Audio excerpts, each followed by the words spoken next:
Hello दोस्तों, आपका स्वागत है आपके अपने चैनल फॉर स्टडी पावर में। अभी हम लोग देखने वाले हैं इंटर बोर्ड परीक्षा 2023 के लिए काफ़ी इंपॉर्टेंट क्वेश्चन जो कि आपका कंप्यूटर साइंस का होगा क्लास 11th का। ठीक है, तो चलिए शुरू करते हैं।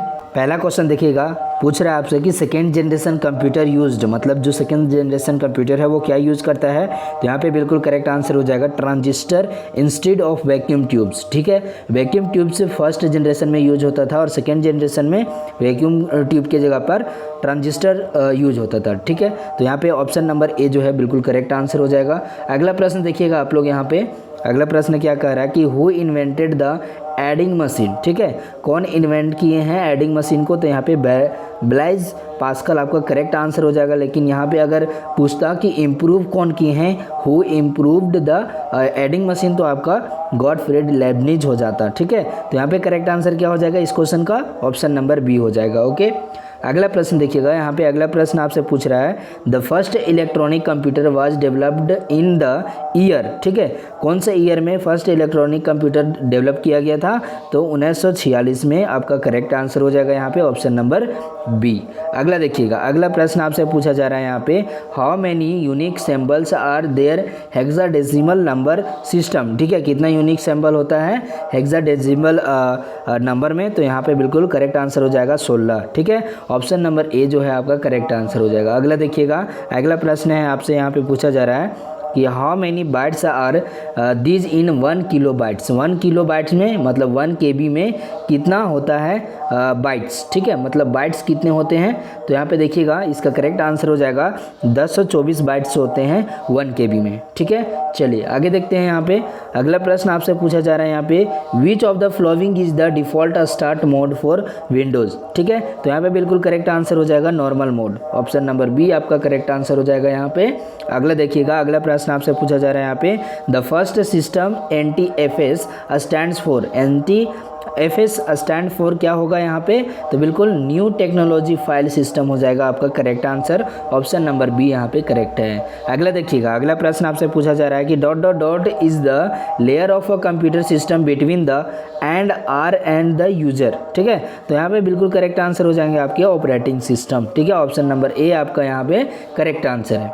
अगला देखिएगा, 9 नंबर क्वेश्चन पूछ रहा है कि which of the flowing device can store large zip disk, CD-ROM, hard disk, floppy disk. इनमें से ज़्यादा स्टोरेज स्टोर करने का जो है कैपेसिटी किसमें है। तो बिल्कुल option number C correct answer हो जाएगा, हार्ड डिस्क में है। ठीक है, चलिए आगे देखते हैं। अगला प्रश्न आपसे पूछा जा रहा है यहाँ पे which one is a non impact printer. ठीक है, तो ड्रम प्रिंटर होगा, डॉट प्रिंटर, थर्मल प्रिंटर या फिर लाइन प्रिंटर। इनमें से करेक्ट आंसर बिल्कुल हो जाएगा thermal printer, option number C आपका करेक्ट आंसर हो जाएगा यहाँ पे। ठीक है, अगला प्रश्न देखिए, यहाँ पे 11 नंबर क्वेश्चन है who can display information on a computer. ठीक है, screen monitor, screen and monitor, none of this, मतलब जो भी इंफॉर्मेशन होता है वो कंप्यूटर हमें किस डिस्प्ले में दिखाता है, मतलब कहाँ पे दिखाता है।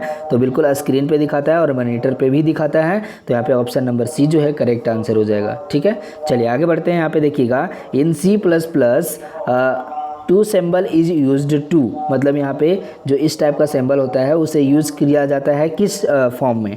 तो पहला ऑप्शन है कमेंट के फॉर्म में, एग्जीक्यूट के फॉर्म में, या फिर कंपाइल, या फिर नन ऑफ दीज। तो बिल्कुल यहाँ पे करेक्ट आंसर हो जाएगा कंपाइल। ठीक है, option number C correct answer हो जाएगा। अगला प्रश्न देखिएगा, यहाँ पे 13 नंबर प्रश्न है, आपसे पूछा जा रहा है the extension of C++ is.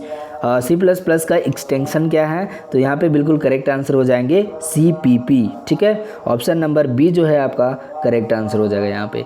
अगला देखिएगा, अगला प्रश्न आपसे पूछा जा रहा है ऑल हेडर फाइल्स से इंड विथ, मतलब जितने भी हेडर फाइल्स होते हैं वो किससे इंड होते हैं। तो बिल्कुल करेक्ट आंसर हो जाएगा .h, मतलब जो भी फाइल होंगे .h से इंड हो गया, ऑप्शन नंबर बी आपका करेक्ट आंसर हो जाएगा। ओके, चलिए आगे बढ़ते हैं। यहाँ पे देखिएगा, अगला प्रश्न है the data type that is not composed of other data types is known as, मतलब ड्रिव्ड डेटा टाइप होगा, या फिर कंपोज्ड डेटा टाइप्स कहेंगे, फंडामेंटल डेटा टाइप्स कहेंगे, या फिर नन ऑफ दीज कहेंगे। तो बिल्कुल यहाँ पे जो करेक्ट आंसर हो जाएंगे वो फंडामेंटल डेटा टाइप्स कहेंगे। ठीक है, ये क्या कर रहा है कि data type that is not composed of other data type, मतलब किसी और डेटा टाइप से वो डिराइव्ड नहीं किया गया है, तो उस डेटा टाइप को क्या कहेंगे, बिल्कुल फंडामेंटल डेटा टाइप कहेंगे। ठीक है, चलिए आगे बढ़ते हैं। यहाँ पे देखिएगा how many types are there in increment decrement operators, मतलब कितने इंक्रीमेंट और डिक्रीमेंट में ऑपरेटर्स कितने टाइप के होते हैं, ठीक है। तो यहाँ पे 4 है, 3 है, 2 है और 1 है। तो यहाँ पे बिल्कुल करेक्ट आंसर क्या हो जाएगा, 2,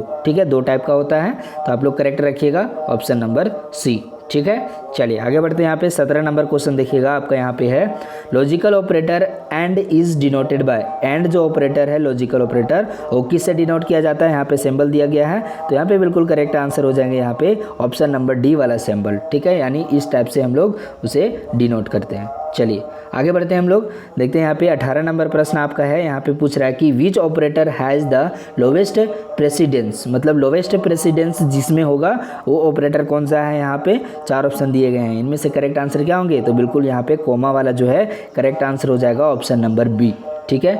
चलिए आगे बढ़ते हैं। यहाँ पे देखिएगा आपका 19 नंबर क्वेश्चन क्या कह रहा है कि which operator is having the highest precedence, equality, shift, unary, postfix. तो यहाँ पे बिल्कुल करेक्ट आंसर हो जाएंगे पोस्ट फिक्स। पोस्ट फिक्स में मतलब ज़्यादा हाईएस्ट प्रेसिडेंस होता है, ठीक है। तो ऑप्शन नंबर डी आपका यहाँ पे करेक्ट आंसर हो जाएगा। अगला देखिएगा, अगला प्रश्न आपसे पूछा जा रहा है यहाँ पे 20 नंबर क्वेश्चन है, object of an array is called as, मतलब क्या कहेंगे, ऑब्जेक्ट जो होता है एरे का उसे क्या कहेंगे, functions of an array, indexes of an array, या फिर एलिमेंट्स ऑफ एन एरे, या फिर ऑल ऑफ दिस। तो यहाँ पे बिल्कुल करेक्ट आंसर हो जाएंगे एलिमेंट्स ऑफ एन एरे, ठीक है। तो दोस्तों यहाँ तक हम लोग 20 क्वेश्चन देख लिए, जो कि काफ़ी इंपॉर्टेंट था आपके एग्जाम के लिए, ठीक है, 11th के एग्जाम के लिए। तो चलिए जो भी अभी तक लाइक नहीं किए हैं सेशन को फटाफट से लाइक कर दीजिए, कमेंट करके बताइए कि आप लोगों को कैसा लगा सेशन, और शेयर कर दीजिएगा अपने फ्रेंड्स के साथ। और जो अभी तक नहीं सब्सक्राइब किए हैं हमारे चैनल को, सब्सक्राइब करके बेल आइकन को ऑल पे सेलेक्ट कर लीजिएगा, ठीक है। तो इसी तरह से आप लोगों को और भी वीडियोज़ मिलते रहेंगे। तो आपसे मिलेंगे फिर नेक्स्ट वीडियो में, तब तक के लिए जय हिंद, वंदे मातरम।